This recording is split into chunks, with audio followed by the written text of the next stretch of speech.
Now we have one more small step that we need to complete before we can actually test out our pipeline, and that's to create a trigger. Now what a trigger is anytime a specific event happens in one of your other services, it'll actually cause a Lambda function to be run in response to that event.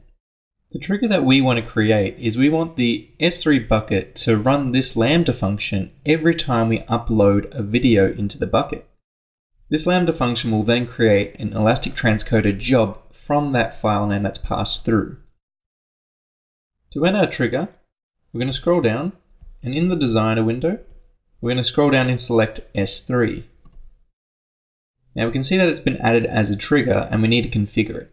If we actually scroll down, this is where we can configure our triggers. Now first we need to select the S3 bucket that the trigger is going to start from. So I'm going to click on here and we're going to select our upload bucket.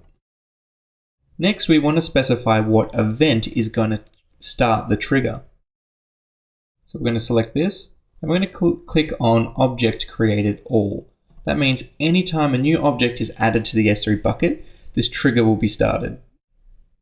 You can specify other things like specific directories that the trigger will only fire on, or specific suffixes like if you have any file names that you want to match, for example MP4. But for now, we're just going to leave it as is.